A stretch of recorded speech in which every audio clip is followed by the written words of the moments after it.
Hello, everybody. Welcome to Topline, episode 63. It's your co-host, Sam Jacobs. I'm the CEO of Pavilion. With me are my colleagues, my partners in crime, the Robins to my Batman, the little siblings to my big sibling, Asid Zaman and AJ Bruno. And we've got a special guest, Kathleen Booth, SVP of Marketing and Growth, also for Pavilion, and a top LinkedIn influencer and an expert on brand, and also a resident of Annapolis, Maryland. Kathleen, thanks for joining us again. You are another return guest, and we're delighted to have you. I feel like there needs to be the Topline equivalent of like the green jacket at the Masters, or doesn't SNL give out a special jacket to people who host a certain number of times? Yes, like, do. I feel like I'm a member of a very exclusive club now. I think we need some swag. Kathleen, how do you get into that club? Can you tell me the secrets? I need to get into. I'm feeling like I need to get into that green jacket club too. I don't have a jacket yet, so I wish I could help. But maybe I'll just make one and start wearing it, and that will then definitionally mean I'm a part of the club. So, AJ, the question from the audience and from Asid and Kathleen is: are you in a sauna? Yeah. I'm taking this call. I'm trying something new a little bit. I saw a LinkedIn post that said if you spend 18 hours a day in a sauna, that will really just release the toxins and you're going to have good juju and energy for juju. The rest of the time. Okay, I need to be honest because cooked. Like cooked? Yeah. It's 95 degrees up here in the Pocono Mountains. So no, for everyone that's thinks I'm probably serious about that comment because I've made similar comments previously. I am up here in the Poconos on Lake Wallenpaupack in Scranton, Pennsylvania. Yes, there was a booze cruise in the office once that took place. That was an episode here, if you all remember. You guys remember that episode, right? Sam? Absolutely. That was one of my 100%. favorite episodes. I've saved it. I listen to it every morning. It's where Jim and Pam, they talk to each other in that special way. But then Dwight does something so funny. Dwight.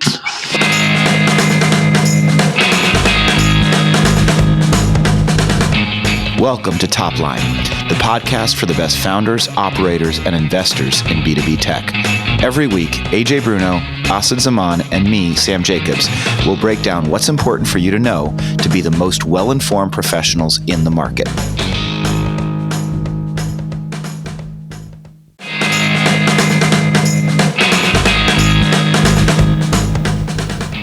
This episode of Topline was brought to you by Aircall, the business communications intelligence platform. With Aircall, you can bring your CRM and help desk together with your phone, chat, and messaging system to save time and resources on customer communications, admin, and reporting. To deliver even better customer service, visit Aircall, that's AIRCALL.io.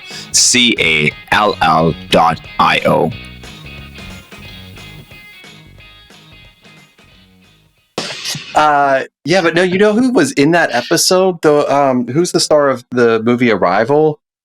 She's Jodie Foster? No, Arrival. That's not Contact. Wrong movie, Sam. Amy Adams? Amy Adams. Amy Adams, before she was famous, guest starred in The Office as a purse saleswoman.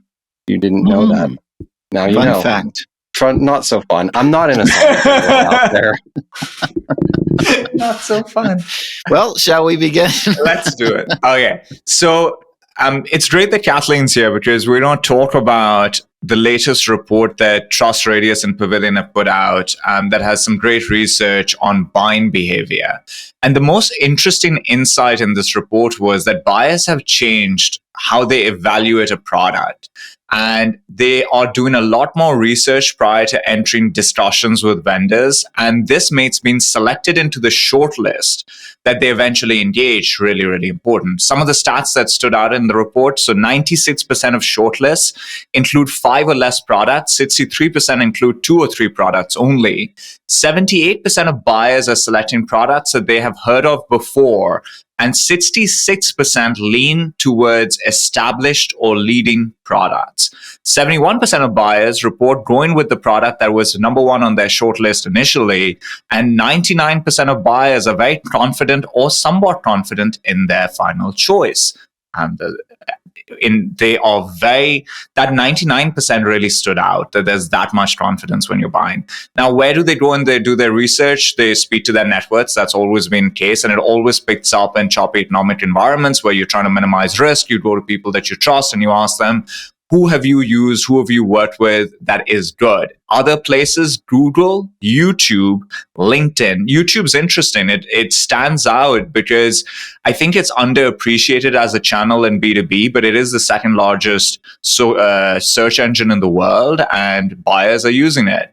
And then there's a secondary set of research that is these review sites, analyst reports, etc. Now, the report says that this means companies need to take a brand-led approach to growth. And right now, 53% of marketing spend is on demand gen and only 38% is on brand. And they suggest that this mix needs to change. Now, branding has many fans, but it also has some haters. Scott Galloway recently gave a talk where he said brand is dead. If you look at Christopher Lochhead from Playing Bigger, he says you have to focus on category design. And his approach is companies that can design a legendary product, company, and category become category queens or kings, and they have the ability to get 76% market share in any given category. The rest that focus on positioning and branding are fighting it out for 24%. And then Ogilvy says that brands by design are made up and inhuman. Reputations, on the other hand, are earned by people over time for actual value that you create. Lastly, Dave Kellogg has a 6-point branding framework that defines branding as targeting, promise, positioning, identity, values, voice, and tone. He also says, and I quote, in general, I think branding is a potential marketing rat hole for startups, particularly early stage ones. It seems like branding has a brand problem, and it's not really clear what people mean when they say it, and people have really strong charged opinions about it. So Kathleen, when we say brand-led growth, are we talking about the classical elements of branding that Dave Kellogg listed, or are we talking about something else? So, wow, there's a lot in there to unpack, first of all. And I think at the core of this is like, brand is this word that people throw around. But I think if you asked 10 people how they would define brand, you're going to get 10 different answers. And I'm not going to pretend that I have like the end all be all answer. But I think what I observe in the examples that you cited is that many people have a very narrow definition of brand. Like, let's just talk about Scott Galloway for a second. He made this pronouncement about brand being dead in conjunction with the Con Leon event, and that is all about advertising. And if you dig into his comments, he actually is talking about big brand advertising specifically, not brand as a larger construct. Christopher Lochhead, when he says something like building legendary product companies, if you unpack that, what he's really saying is build a great product and then build legends around it, and legend is brand. And so I think it's a bit of a Rorschach test, right? Like, you can choose to define brand however you want, but in my mind, I think there's a couple of important things that marketers, leaders, CEOs need to keep in mind. The first is that the best brand in the world can never make up for a terrible product. And the best marketing in the world can never make up for a terrible product. It's one of the reasons that I think, like, as marketers, we need to do a really good job of vetting where we go and work, because you're not going to be able to deliver growth with a silver bullet. The underlying product has to be great. So there's that as a foundation. And I think, even in the TrustRadius data, we see that buyers are looking for really good product information. At the end of the day, they want to know the product is solid and it's going to deliver.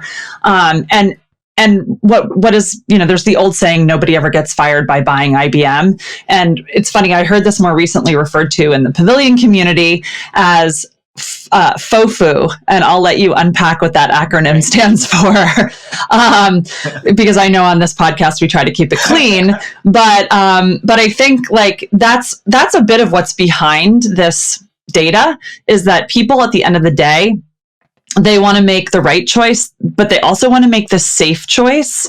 And there's a lot of volatility right now in the market. A lot of CXOs have shorter tenures. They're afraid of being fired. And so there's this emotional component to buying. And when you break down the difference between brand and demand generation, right? Demand generation tends to speak more to the logical element of buying, whereas brand tends to speak more to the emotional element of buying. And also demand generation tends to speak to shorter term outcomes, whereas brand tends to speak to longer term outcomes. And so I guess my takeaways from this report are that particularly over the last few years, when we've had the economy that we've been in, we've over-indexed on things that drive short-term results, because that's what we all thought was going to keep us safe, right? It's the FOFU element. Like, we needed to be able to demonstrate ROI. And in fact, I think TrustRadius even refers to this as the prove it or lose it era during the last few years, when we needed to prove the ROI of the products we purchased. But now that things are starting to stabilize, we're coming into this new era where we have to adjust, right? And what's happened is we haven't adjusted to keep pace with the way buyers have adjusted. And so it's not that everybody needs to completely switch and spend all their money on brand. It's that we need to rethink and maybe start to move back in the direction of making those brand investments so that we set ourselves up for success over the long term. So that's kind of how I think about it, but I'd be curious to hear what you all think. That's super interesting. Just to click in very quickly, when we think of branding moving forward, what are some of the activities that we think should be considered by companies that are saying, okay, I hear you, I am going to adjust this spend to be more balanced between demand gen and branding. I'm okay with my name. I'm okay with the color scheme on my web. I'm okay with those classical branding elements. What are the things I should lean into? Yeah, this is a great question. And I guess I want to take one step back before I answer it and say that I think the reason, I think the data is interesting because it's focused on spend, right? And there are a lot of ways to attack brand that have nothing to do with line items in your budget. So number one, I think it's important to establish that. And I think looking at brand purely as a function of spend is part of why people like Scott Galloway are saying what they are, because big brands have always measured brand as part of their marketing mix as what was our advertising spend. And there are a lot of ways to build a brand without spending a ton of money. And that's great news, because it means that as a small, scrappy startup, you can still invest in brand. And sometimes it's an investment of time more so than money. So I just want to kind of establish that, and also say that part of the reason I think brand is also challenged, it was interesting, I was doing some Googling before I got on to talk to you all, and because I recalled hearing in another community conversation that brand actually, investments in brand lead to greater outcomes when it comes to stock prices and public valuations. And I think there is research out there about that. I'll try and send it afterwards, so maybe we can link to it in the Slack channel or in the newsletter, perhaps. But what's missing is that brand by accountants is not considered an intangible asset on the balance sheet. And so I think that also feeds into the lack of desire to invest in brand by companies, particularly that are reaching that level of scale. And it's why they look at advertising spend as the measure, because that's something that they can put into a financial statement and attach a number to. So backing up to answer your question, when it comes to brand, sorry, that was a long precursor, but I look at this as like, how do we create these legends? How do we create these lasting impressions within people's minds of what our company stands for that go beyond simply product features? And advertising is one way to do that. So that is an approach. But here's a great example from the real world that I think is really interesting. Many of people out there probably listening have heard of the company Lavender. And I think they've done a great job at building a brand. And they're not a huge company with a giant budget, but they're a company that really believes in brand. And a great example that I saw of how they did this at a very early stage was at SaaStr Europa last year. And I was there, and there were a lot of companies that spent a ton of money on booths and on activations at SaaStr. And Lavender didn't spend any money on the conference itself, but they rented out the Van Gogh experience down the road in London, and they threw a rave. And they put together invitations that they handed out to everybody that was at SaaStr. And when I say that like everyone was hunting down, trying to figure out how do I get on the list to go to the lavender rave at the Van Gogh experience, like I can't overstate enough how much buzz there was. And it was one of these like, show up at this place at this time and we're going to take you to a secondary location. So they created all this allure around it. I was there. It was amazing. There were hundreds of people queued up to go to this event by a tiny company that wasn't even an event sponsor. And I think that's an example. They created a lot of buzz. And how does that translate into product sales long term? We can get into that conversation, but I think it's a great example of how to be scrappy. So, and that was actually going to be my question, though. How does a rave connect to a B2B email marketing product? Yeah. So the answer is that on the surface, it doesn't. But what it did for a small company, and this speaks to how I think your approach to branding has to change as you grow and evolve as a company. They were a small company at the time. Probably not a ton of people had heard of them. And so their biggest challenge wasn't to explain why you need an email product, to incorporate into your sales cycle. It was to get heard above the din of competing products in the market. And the first step in getting heard is, in their case, it was the buzz at SaaStr and at other events. They've done this repeatedly at other events. And so all of a sudden, everybody knew Lavender's name. And then the next question on people's mind is, well, what is Lavender? What do they do?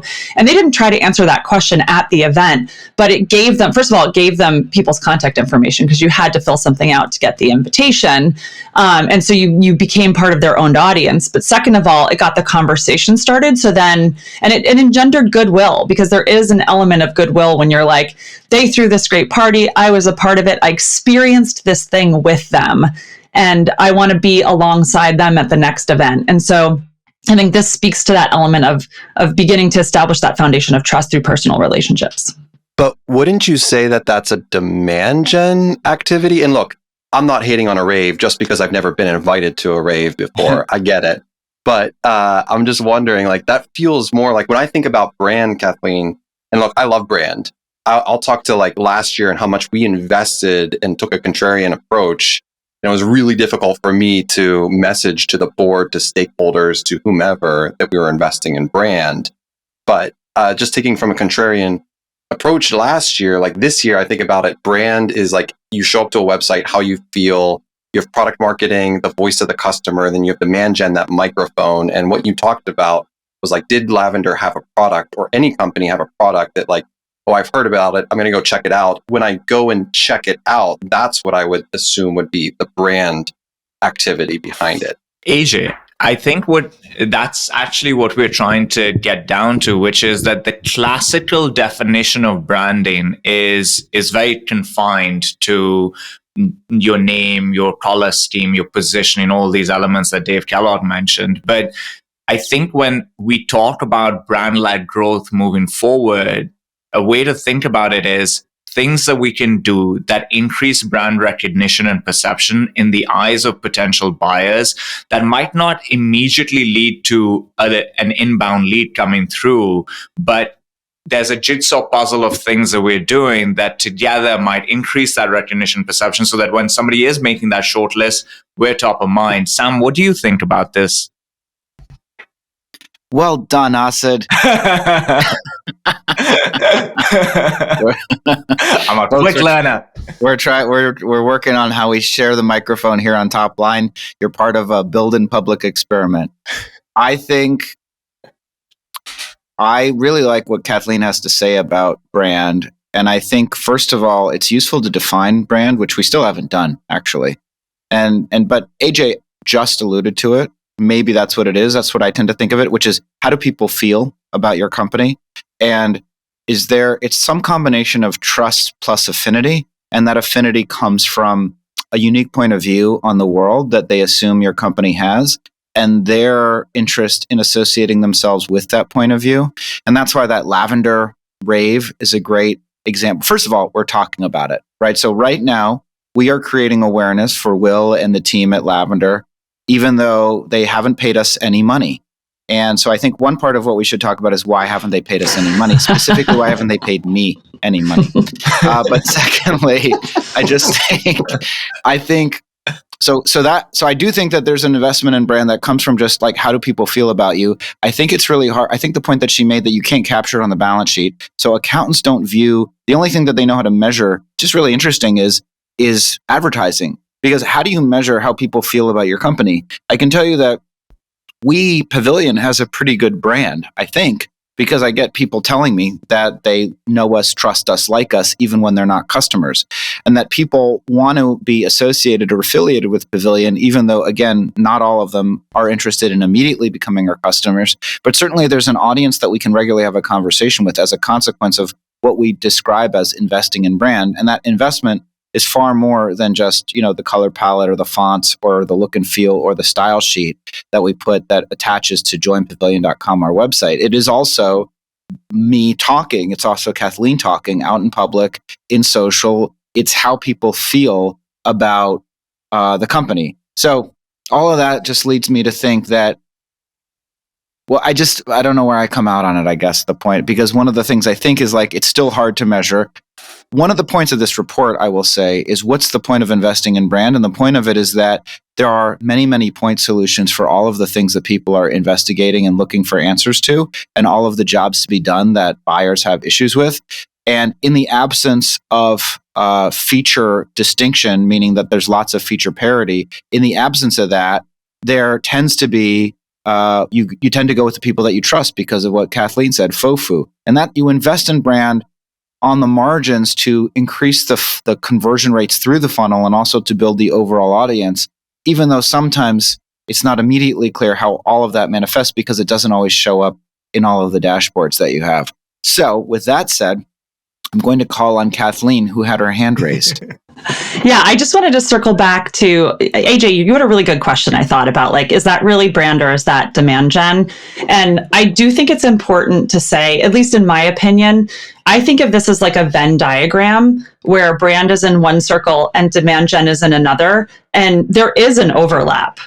I really do believe, because good brand campaigns should at some point translate into demand, right? Like you shouldn't do brand campaigns if your intention is never to have that translate into revenue for the company. It's just that you're taking more of a long-term view on it, and maybe it's less directly measurable. So like, how do you measure specifically, did the rave translate into something? I mean, there probably is a world where at some point, if somebody buys and they attended the rave, maybe they're going to count it as influenced revenue, but then you get into all kinds of fuzzy attribution conversations. But I think that's that middle part of the Venn diagram where they start to overlap. One other really interesting point that I just want to make is that, I don't know if you all heard, but recently there was a leak of Google's algorithm. Did you hear about this?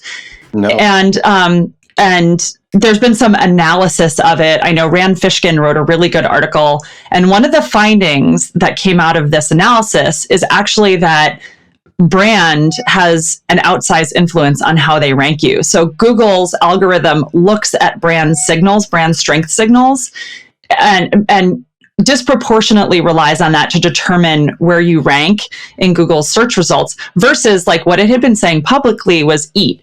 It was expertise, authority, and trust were the key ranking factors. But if you look through the leaked algorithm materials, there's actually less that directly points to EAT than it does to brand. So this is sort of interesting, because now what it really means is like, this is a self-reinforcing cycle where we all think that like advertising and Google placement is what drives results. But now it turns out that a lot of Google placement is a result of brand. And so again, that middle part of the Venn diagram where it overlaps and it's mushy and blurry, I think is like the sweet spot. And that's really where like I, as a marketer, try to think about making brand investments, because when you start to get into the other end of the Venn diagram where you can't really connect brand to outcomes, I think that's where you see bigger companies playing, because they have the extra money, their investors are willing to fund it. But most companies in the world of profitable, efficient growth are probably looking at making brand investments in that middle part of the Venn diagram where you can at some point make that connection. That's such an interesting point. One of the things I was doing as I was looking into this was, what's the history of branding? And you can trace it back to two really interesting things. One is the first known form of branding was the Egyptians branding their cattle to try and differentiate their cattle from other people's cattle. How this played out in the corporate world that we know is that there was a rise of the brand manager in CPG, when there seemed to be this moment in time where product differentiation went away. Your toothpaste was the same as somebody else's toothpaste. Your mouthwash was the same as somebody else's. So they had to find a way to gain market share. And they decided, let's invest in the brand as a way to gain the audience's attention and their dollars, because our product realistically is the same as everyone else. So Sam, when you were talking about how the supply of tech companies has increased, which creates more competition and saturation, it actually made sense that we are now thinking about brand a lot more. And it seems like a lot of the detractors of brand, the chunk of their corporate experience came a while back when there was actually less competition in the ecosystem than there is right now. But Sam, you've actually been investing a lot in content, right? You've now for about a year or more than a year been writing on LinkedIn daily, initially twice a day, now once a day. Talk to us a little bit about that. Is that branding to you, or is that demand gen, or is that something else? And now that you've done it for a while, how do you think about the ROI of it? Thank you, Asad. I think there's two parts to it. The first part, and I think it'll be interesting what AJ has to say about all of this.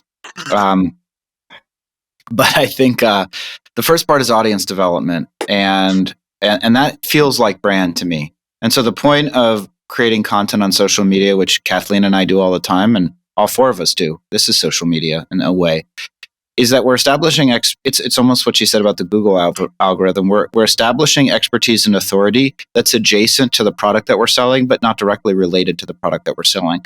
And in a way, what we're doing is really building trust. And the way that you build trust is by not being transactional, but by having a long-term view on the overall feeling that you want people to have that associates either you to your company or just them to you. And so the first part of it is intentionally isn't measured in a way. You can measure it based on LinkedIn followers, and there do tend to be certain KPIs and certain data points that emerge that allude to brand, but are not brand itself, in the same way that Kathleen was talking about advertising spending. So you can say, I went from 20,000 LinkedIn followers to 91,000 over the last 18 months. And you can say that in some ways is a measurement of the growth in my voice, in my audience, and that can directly relate to the feeling of brand. And at some point, what you do is you take that audience and you begin to monetize it and turn it, and then you apply demand generation strategy and tactics to it. And I've talked about this before, both online and in other venues, which is that my DMs are demand generation. They are demand generation, and they're directly attributable. And we have a team that manages my inbox, and we call it Sambot, and they convert those people that message me into direct members. And that is explicitly demand generation, and it's run by my demand generation team. And we know exactly how many members signed up for Pavilion through my DMs as a consequence of them messaging me. And it's a very significant percentage. And then we can extrapolate it, and over time, I think we will be able to have data on how many people saw my posts or engaged with my posts in some way that didn't necessarily relate immediately to a buying decision or to necessarily moving them down from the top of the funnel to the middle of the funnel, but did create basically the way that you would measure it as an improvement in win rate, because it will improve the conversion through the funnel because of the trust factor that they associate with me. So the way I think about it is that it's a continuous and ongoing investment, and it's a delicate balance, because just like the true nature of content marketing, it has to genuinely be give before you get. It has to be, I'm not selling you something most of the time. So that sometimes I am selling you something, but it's very clear that most of the time, the balance is dramatically skewed to me giving you stuff, giving you information, giving you insights, giving you expertise without any expectation of anything in return, knowing that over time, and this means compounding over months, quarters, and years, that it will turn into demand generation, but not being so transactional that I need it to turn into demand generation right away. The last thing I'll say, Asad, I think you brought up something which I really think is a very relevant and good point, which is consumer packaged goods in the 50s and 60s. And we can all remember watching Mad Men right after we watched that wonderful episode of The Office when they were all on a boat in whatever lake that AJ is in. Right after that, we watched Mad Men. But the point is that if you think about the Marlboro Man, you think about cigarettes, you think about dishwashing detergent, you think about fabric softener. Are there really differences? Is there a difference in the quality of dishwashing detergent that there isn't? There isn't. The differences are on the margin. So why do you smoke Marlboros instead of Camels, instead of Lucky Strikes? Because of brand. Because of brand. Yes, if you're some sophisticated person that has really interesting, nuanced lungs and can tell the difference between, an American Spirit and a Marlboro Light, good for you. But I can tell you, but again, even thinking about American Spirit is a very specific brand. It's Brooklyn, it's bearded, it's flannel. These are organic smokers. I don't even know how that makes sense, but they somehow view themselves as more virtuous than somebody that's jamming a Marby Light, at 2 a.m. after the lavender rave. But I think that speaks to investments in brand that are so important, and CPG is a great place that SaaS can learn from and our B2B ecosystem can learn from, because it is exactly that.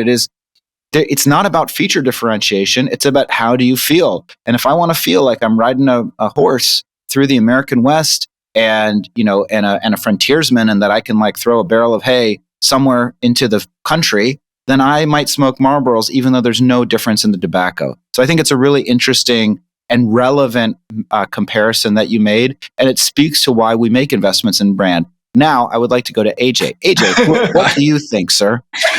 All I'm getting from this conversation is that I need to invite you all to a rave in this sauna where there was an episode of The Office that was filmed so that Sam can talk about my brand someday on LinkedIn. That's what I get. I think the defining theme of this conversation has been short-term versus long-term. And it's really challenging to invest in long-term when you don't feel like demand is there, when you don't feel like pipeline is there. And that is why so many companies have open demand generation roles right now. It was 54% higher than brand, or something ridiculous, some ridiculous stat on demand gen versus brand. And all of these companies that are 3-4 years old, some of them less because they're AI. Do you think that they're ranking on Google like Kathleen was talking about for Google's algorithm for brand? No. Should they be investing in brand? Yes. Are they investing in brand? Probably not. It's a contrarian point of view. It's really challenging to put your dollars there because it won't show up on a spreadsheet. No accountant, CFO, anyone will look at brand and say, that's 100% the worthwhile investment. The person that needs to step up to the plate and put their foot down on this is the CEO, usually the founder. Founder-led organizations probably have better overall brand imaging than not. Oh, that might be. Yes, Sam, do you disagree with that? No, not at all. I had a add-on comment. Listeners, we're trying to share the microphone better, and that's why it's a little bit awkward as we move around, because we're trying to talk over each other less. But I will tell you exactly to your point, AJ, and then I'll hand it back to you, and then maybe bring Kathleen in. That I will tell you Listen, we just talked about what percent of demand generation my personal social media drives for Pavilion. It's massive, and even then, I still get I sense weirdness from our finance team about how much money we pay my LinkedIn coach, Alec Paul. I sense weirdness from them. Is this really necessary? Are we really doing this? What is this really for?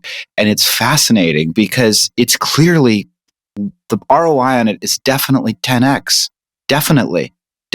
Every single month, cash on cash return of this investment is massive. And I still get feedback. I get vibes from the finance team. Are we spending money wisely? To your point. Back to you, AJ. Well, I'm going to toss it to Asad, because Asad's spending a lot of time here on two fronts. One is the newsletter, Topline newsletter. Do you consider that a brand or a demand gen activity, Asad? And two, for STA, how are you thinking about the evolution of STA's brand, which the company's 20 years old, right? So at this point, you're right. So I would love to hear from you as you enter this new frontier on branding on both fronts. I think I think a lot about content. I've done it now for a bunch of years. I'm not as active as Sam, but I've had moments where I've jumped in and jumped out in terms of activity. And right now we're doing quite a fair bit. We have Topline as a newsletter. We have the podcast. We have the Slack channel. I think all of those to me are branding exercises. And the reason that I feel so comfortable making the investment of time in them is that over the last couple of years, I've seen that no one activity could I clearly attribute something to. But I know that when I started leaning into content, and my approach with content was, let me just show the market that I understand the problem better than other people that do what I do. And if you can show the market that you understand the problem really well, they'll come to you to get your point of view on the solution. So that was like the key principle. And when I was first doing it, I know how much of STA's revenue I was driving, which was a very minuscule amount in terms of things that were coming into my inbox, launching and closing. It was a single digit percent. Right now, for the last 4 years, at least 25 to 30% of our yearly revenue comes into my inbox. And it's not an inbound lead of the traditional sort. It's just through all of this work that I've done. And while I don't know if they saw a webinar or listened to an episode or saw a post that I wrote, there's a jigsaw puzzle of things that I do. And somehow between all of that, it creates momentum. I don't now feel the need to be able to identify exactly which thing it was attributed to. And now where I'm at with it is I'm just trying to do things that fall into the realm of content that I enjoy doing, because then I'll do it well and I'll keep doing it. And I'm thinking more and more long term, because I've seen that it actually takes a while. In the first year of doing this stuff, you don't see much of an ROI and you start questioning yourself. You're like, oh my God, am I doing the right thing? And then like it starts picking up. And when it picks up, there's one lesson you learn, which is all demand is not equal. And you can tell by close ratios, let's say. And the demand that comes from branding, I think, has much higher quality associated with it. It closes at a much higher percent. They don't ask for as many things up front when they're engaging with you. They don't ask for references. They don't ask for past clients. It's just a different type of conversation. I love that. Kathleen, what are your thoughts on this? Yeah, two things. One, I wanted to mention this earlier and I honestly forgot, but there's a statistic out there that something like 70% plus of your market at any given time is not in an active buying cycle, for most products.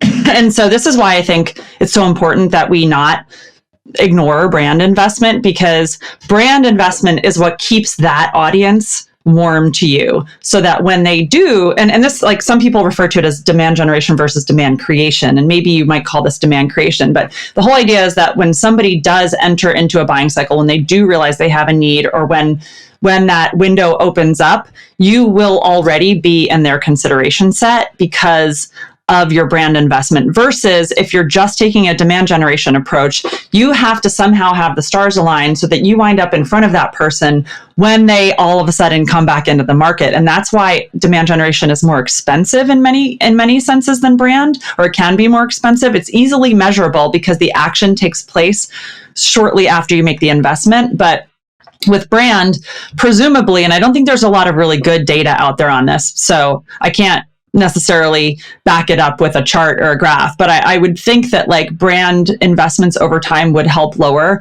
CAC, because you are less dependent upon short-term demand gen investment. You're less dependent upon demand gen oriented advertising. Like in many cases, you're bypassing that, because we see this all the time in Pavilion. People will go in and be like, I'm about to buy X. Who do you recommend? Who have you all used? And all of a sudden everybody chimes in, and within like 10 minutes, that person has a short list based on their peers' recommendations and the things that they know to be true from outside of that. And so it definitely works to get companies into consideration sets. But going back to, there's something interesting between what Sam said and what Asad just said around the results of brand investments in demand generation, and also the quality of that demand. So Asad, you said like the quality of the demand is better.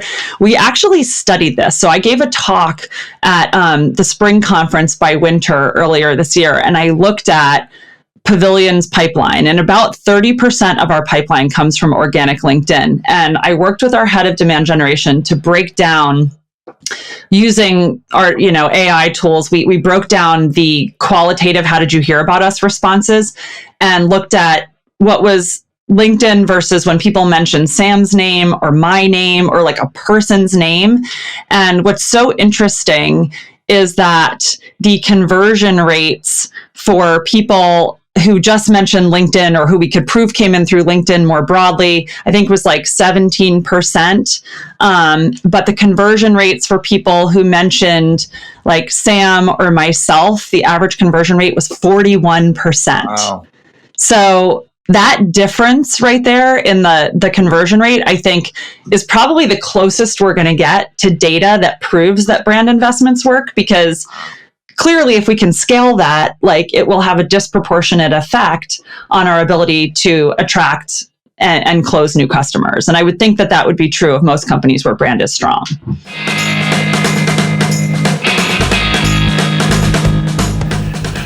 Okay, everyone, it's time to elevate our go-to-market strategies and accelerate our careers. How do we do this? Well, you can do it by joining us at Pavilion Palooza, which is the premier virtual learning festival for go-to-market leaders, happening from June 25th to June 27th. Pavilion Palooza is more than just an event. It's a convergence of ideas, strategies, and insights. Over 3 days, you'll experience over 48 different talks from 48 different speakers, featuring bite-sized, impactful sessions on sales, marketing, customer success, revenue operations, and a lot more. Don't miss out on this chance to gain the insights and tools you need to propel your career to new heights.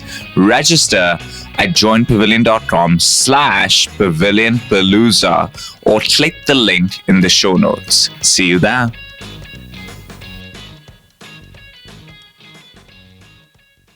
Wow, that's huge. That's a huge difference, right? That justifies it. This is probably why I think it's first-time founders that are very new in their careers as well, I think have a much harder time justifying investments in brand, whereas I think people with more experience, second-time founders, more experienced founders, I think they have learned these lessons, which is, I can't draw this clear line, but I've seen it all work and I'm willing to make the investments.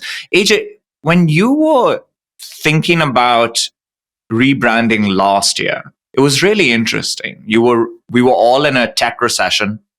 We were running uphill with the wind in our faces, a bunch of weights on our back.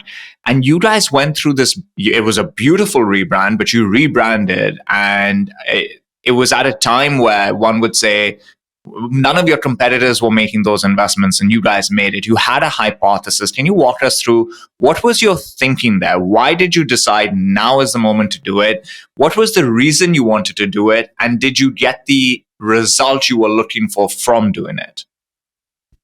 At the beginning of the year, we had a management offsite, and I happened to have a one-on-one with our CMO, Sarah. And we were taking a walk, and I told Sarah that I really felt the brand needed an evolution, and we needed to talk to a buyer that was finance and RevOps. We were doing a really good job of talking to the sales reps and the sales team, but that we needed to take another step up. And that was a really, really important part of it. We had this walk. I remember walking around Austin, and I said, Sarah, I know it's going to be really tough this year in terms of demand. And I think from both a board and company perspective, we need to tell a narrative of how we are evolving to meet that buyer of where they're going to be at the end of this year. And that we're going to go through some challenges around this. And so I want this project to stand alone. Milani, who was our director of brand at the time, we had worked together for 5 years. I had complete trust in her. She had also thought about this and came to me and said, hey, if this was the brand of what we would be doing or thinking about, this is how I would start the positioning. I said, Milani, go off and spend 10 hours and come back to me with just a skeleton draft of how you would start to position this, how you would start to think about this. Because before we talk to the management team or to the board or to any of the company, let's just, between you and I, just have this back and forth and make sure this is a gut check. This is the right investment that we're going to make and the trade-off. So she came back and had these just general outline of the persona. So it all really started around the persona. And I think that was an important part, Asid, to formulate this hypothesis that the brand refresh was the thing to do, was we didn't make it about colors or creatives or non-measurable things.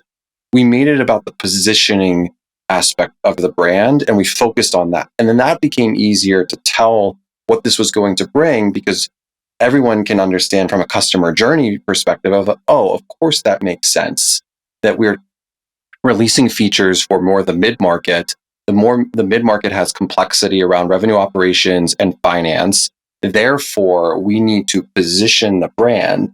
Therefore, our messaging needs to change, and that we need to elevate the brand to match. That was one side of it. The other part of it that was really interesting for us was long-term was partnerships. We are backed by HubSpot Ventures. We have been for 3 years, but we were starting to see more signaling in their CRM and to spend more time on that partnership and that integration, which we did last year. And in order to do that, we wanted to match on the brand guidelines and start to do a little bit more matching one-to-one with them and co-marketing. That in turn helped us with some of the other partnerships that we're developing today and formulating a framework to be able to do some really interesting things. I think Sam was the one that shared a post on Asana on partnerships and brand and what that has done for their brand. And I think that's absolutely correct. Is like, you just have to have a long-term lens. Now we're still in the middle of this. We launched last August. We're having our best, here's the thing, some of the data, we're having our best inbound pipeline quarter in 2.5 years. 2.5 years. And the reason for that is quite simply that our ASP on our inbound opportunities has gone up by $5,000. And I think that's a really big, important stat to talk to when we talk about what long-term brand refresh can do for our organization for ROI when it comes to actually numbers on a spreadsheet. That's really interesting. The other part of it that I wonder about is if you look at the funnel or the bow tie, which is essentially two funnels on top of each other, we're talking a lot about brand and its impact on the top end of the funnel.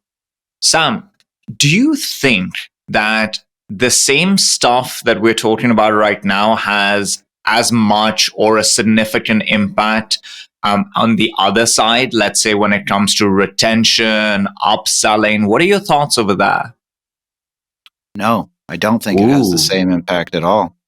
I think brand can help with retention, but I think retention is much more about does it do what it says on the tin?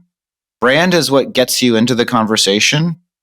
It's just like brand is the thing that, leads me. Asid, you tell me to go do 15 pull-ups a day and 100 sit-ups and it'll change my physique. Brand is the thing that will get me to do that. Yeah. But the results are the thing that will get me to decide if I trust you, if I want to keep doing it. So no, I don't think brand has the same. Maybe on the margin. Yeah. Just think about it from Pavilion's perspective. Is somebody going to renew because they joined Pavilion to transform their career? They joined they joined Pavilion to develop new skills. Maybe they joined CEO Pavilion to meet you and me, Asid and AJ. And what if they did all of those things and they didn't get what they wanted and they didn't learn the skills and we didn't make it easy for them to engage? Then would they stick around because they like me? In fact, lots of people over the last couple of years have canceled their Pavilion membership but still like me, right? They still want to identify with the quote unquote brand, but they didn't feel like Pavilion as a solution did the thing that it needed them to do, that they needed it to do. So I don't personally believe that, maybe on the margin, but it's not nearly, brand is much more powerful in my experience. Once I bought the pack of Marbies, if I'm jamming them, if I'm jamming those darts, either I'm getting that little buzz or I'm not. But if I'm not getting the right buzz and it doesn't feel good going down, then I'm not going to buy another pack of, and this is specifically true for American Spirits, because I can tell you, as an occasional smoker, when I drink, I want to enjoy American Spirits because they're cooler and they've got those different colors on the pack, but they're just, it takes 2 hours to smoke one single American Spirit cigarette. and I feel disgusting afterwards. And a Marlboro Light's like basically drinking a Coors Light or a Bud Light. It's basically not even a cigarette. So I don't know how we got on this topic, but I will say that brand does not drive retention. Brand drives demand generation. But Kathleen, what do you think? Sam is going to definitely have a cigarette after this episode. I was going to say, first of all, back in my 20s, I was a Camel Light smoker. Ooh. So I have opinions on this, but it's been a long time. But no, I actually have kind of a spicy counter take, which is that I do think it does help with retention. But I'm going to bring us full circle to what I said at the very beginning, which is that a great brand can't compensate for a bad product. Because if you put two equivalent products side by side, people are going to be more likely to stick with the product that has the better brand, partially because of FOFU, because there's more risk inherent in switching to a less trustworthy, less known brand, and partially because they form an emotional attachment to the brand. And like, I feel like Apple is the best example of this. There's been a lot of writing about how strong brands cause you to redefine yourself in the shadow of the brand, meaning like, I'm an Apple user, I'm not a PC user. And Apple has good products and there are some great PCs, right? But what does it say about me if I were to switch from a Mac to a PC? It's like being a Google versus a Microsoft person. Like, it says something about you. I define myself through my choices because of the brand. And so Apple customers are very famous for like, whatever they're introducing next, I'm buying it, right? And that's an upsell path. And it's because they know the product is good at a baseline, but more importantly, they define themselves and their self-identity through their relationship with the brand. And so I think like when brand is done really well, I do think it's an incredibly powerful retention and expansion driver, but that's a really hard thing to do. And you don't see it as often in B2B as you do in B2C. I think so much of this is around time horizons. One of the themes that we've been talking about is how you have to stop thinking about 1, 2, 3 years. When you're building a business, you need to think in decades. And as you were talking about Apple, Kathleen, something stood out to me. I think it was 2006, 7, 8, around that time, where Steve Jobs first started talking about privacy. And it was in connection to the social media networks. And he did not like social media companies. And he was on stage, I think it was at Recode, and he was talking about how privacy needs to be prioritized. And since then, privacy is now considered as a pillar of Apple's brand. And think about how that just helped them, right? When they just released these new AI products, there's trust in the ecosystem already that Apple doing it will maximize privacy for the user. So even though they are integrating ChatGPT and people don't have that level of trust with ChatGPT, people feel that if there's anyone in this ecosystem that'll do this in a way where our data is going to be held private, Apple's the one. And so there's a compounding effect, right? Like, it takes a while for these things to play out, but they do compound. And when they become pillars, they become really, really strong for us. AJ, when you think about the ecosystem from a macro level, we since 2009, I think, have really just prioritized demand gen. Because in a low interest rate environment, demand gen is actually really productive, right? Because buyers are in a buying mindset, money is flowing. So let's advertise and capture market share. We're seeing good results. Why worry about the rest? And then when the market turns, you again double down on demand gen because it's easily attributable and your results are short term. So that makes me think that there's actually lots of demand gen people out there, but you as a founder, if you're going out to look for a brand person, do you find that to be a more challenging search for yourself, or a tougher skill set to introduce into your organization? Would you look outside of tech when thinking of brand? Because some of the best marketers are in B2C. Would you look there for this type of a hire? Thoughts on that? I don't know if I'm best suited to answer that question given today's market, because I think so much has changed. I can say from experience with Milani, who I worked with for 5 years, she contracted with us first. And I can remember her ad that she put together in her interview process, which was a roll of sushi. And the sushi in the middle was a pie chart. And I talked about the level of compensation that went to a rep versus a sales manager inside the sushi. and just how creative and clever that was, and thinking like, oh, I really want to work with that person, and I get it. And I think that there are CEOs that get marketing and get that level of brand connection. I think all of us in this room get that. We have our own passion project, and how much time we each put into every episode of Topline. Also, how much time you put into the newsletter and writing and the creative aspect of it. And that's so important. And so I think when we think about hiring for brand, we should have that level of empathy of like, who's going to be that dream catcher for you as the CEO to really take what's in your head and take it and run with it. Sam. I think that's fantastic, AJ. I think what you just said was fantastic. And it makes me think of all these amazing ads and these investments in brand. And I think it is a good transition because Kathleen's here.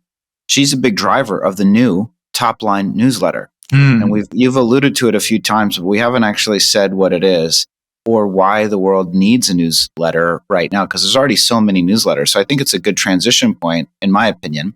I don't know if you agree or disagree. I don't know what Asad thinks. But Kathleen, we're launching this Topline newsletter. Maybe it's a good moment. Give us 30 seconds on what is the Topline newsletter? Why is Asad exactly the right person to be the editor-in-chief? Why has he already done an amazing job? And why does the world need yet another newsletter? And why should people listening subscribe to the new Topline newsletter? Well, thank you for asking, Sam. I just did a LinkedIn post on this, and so this is very top of mind for me. Pavilion's mission has always been to help go-to-market leaders succeed in their careers, and then by extension to help their companies achieve success as well. And what we've come to really crystallize over the last year to 2 years is that no one go-to-market leader exists in isolation. You're part of a cross-functional go-to-market leadership team, and successful companies need cross-functionally aligned go-to-market, and successful leaders need to understand that they're a part of that broader whole. And so we're really focused on this notion of go-to-market. And so two things happened. One is that since I've been at Pavilion, we've never had a non-member newsletter. So whenever we want to communicate with the outside world, we've always had to send these one-off emails, and that's just noisy and inefficient. But also, we haven't had a way to share our perspective on what success looks like for leaders with our broader audience that are not necessarily Pavilion members. And so we created Topline somewhat as an extension of the brand of this podcast. Like, it's really becoming more of a media brand, but also as a vehicle for us to evangelize our viewpoint on what it takes to be a successful go-to-market leader in this world with the broader world. And so when you open Topline, the newsletter, you will probably not find a lot about Pavilion in there. In fact, I think in most issues, we really don't talk about ourselves at all, because that's not the purpose. We have a separate newsletter for our members that's about like what's happening next week and what course you should join. And occasionally there's overlap, but this is really more about creating a one-stop shop for go-to-market leaders to go to, where we have done the work for them. We have curated the insights that they need to know every week, and the updates on what events are coming, and who the movers and shakers are in the world of go-to-market, and the most interesting data and articles that made us stop and think. And so when we knew we were going to do this project, we thought, who is the smartest person we know? And we landed on Asad. And therefore we drafted him into being our, no offense to the other two of you. AJ is just livid right now. I mean, let's be honest. Asad has already been like the Wizard of Oz, the man behind the curtain who's putting together the show notes for all of these episodes. And so this is just making public what's been happening in private anyway. But anyway, we drafted him to be our editor-in-chief and the author of the editorial part of this newsletter, which is substantive.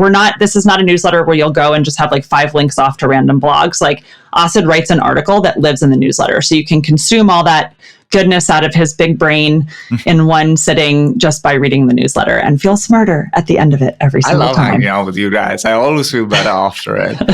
Where can we go to subscribe? Is there a web page, Kathleen, that you can go to subscribe to the newsletter? There is, and I knew you were going to ask me that, and I don't have the URL off the top of my head. I should.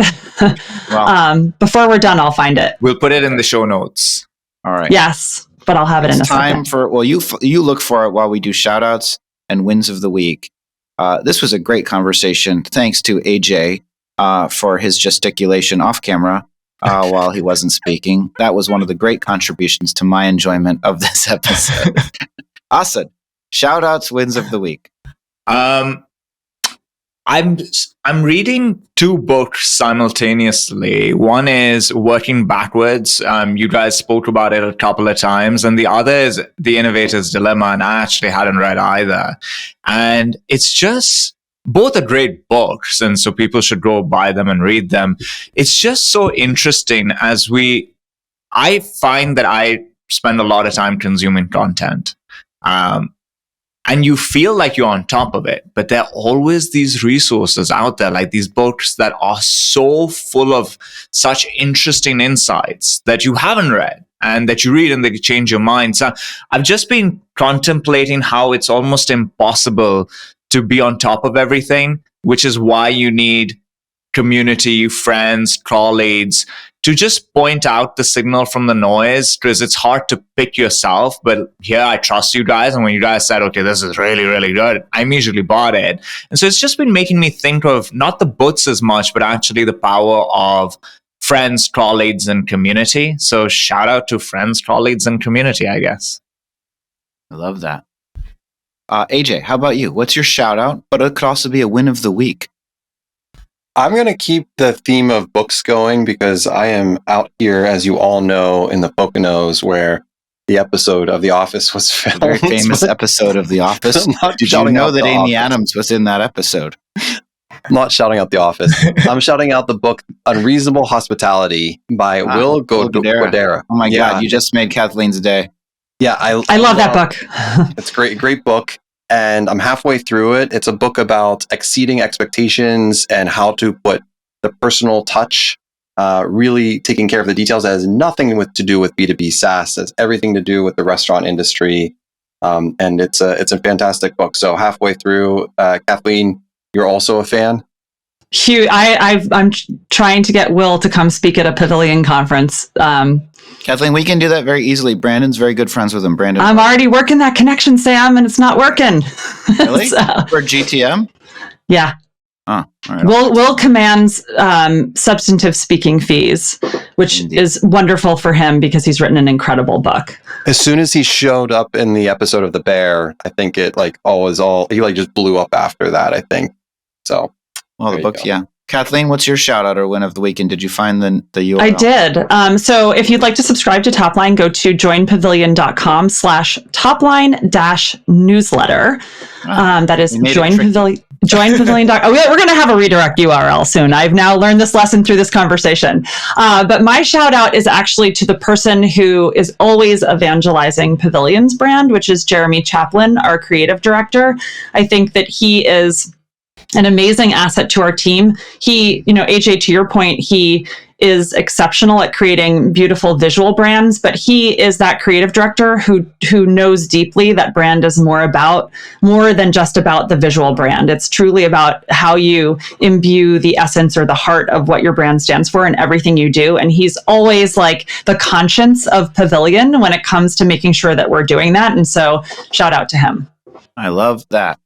I am going to shout out to the point of brand investments and non-tangible returns. Where am I right now? I'm at the Auberge Resort, Stanley Ranch, Napa Valley. Woe is me. But why am I here? Because Nathan Lotka and FounderPath have created a CEO retreat of about 20 to 30 different founders and CEOs that are all going to be here. And it's all expenses paid, except for the flight. I had to get myself out here, but they're putting us up for a couple of days for a mastermind, wine tasting, swim by the pool. And it's cool. And he's a great marketer, and it's a really cool company, and it builds affinity. And, we've done a lot with FounderPath. We were there at, what was it called? SaaS Open? Was it SaaS Open? Yeah, SaaS Open. Mm-hmm. And we ran the revenue track. We're going to do that again. I think they're doing something in New York in September, if I'm not mistaken. But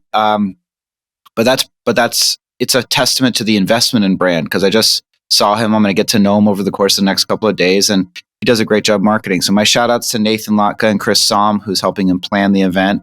And I also want to give another shout out to a member that's going to be here, a member of CEO Pavilion, Jason Shapiro.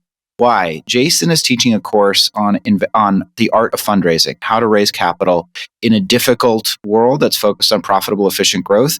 He's doing that through Pavilion. Enrollments are now open. It's an elective, so you pay to take it if you want to take it. Members, I think it's only $4.99, and if you're not a member, it's probably $9.99. But an incredible course. He's done some private talks with the CEOs of CEO community in Pavilion, and I found them really, really helpful, beginning with this idea of, before you try to raise money, is your business investable in the first place? So if you're out there, you're either a revenue leader or a go-to-market leader that wants to support a founder or CEO, you are considering starting your own business, or you are a founder CEO about to embark on raising capital, I would really think about taking this course. You can find it through our website, joinpavilion.com. But shout out to Jason, shout out to Nathan, and shout out, of course, to Kathleen Booth, credible guest on this week's episode. We give you the green jacket. This is number 2 in the books. Welcome back. Good job. Thank you. Thank you for having me. Thanks for listening, everybody. Join us on Thursday for Topline Hotline. We'll talk to you next time.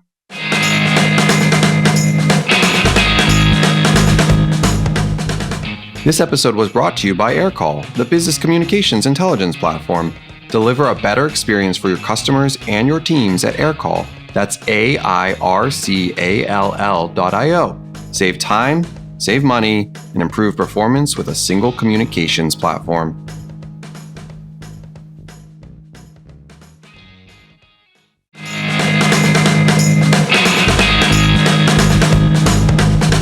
Thanks for listening to Topline.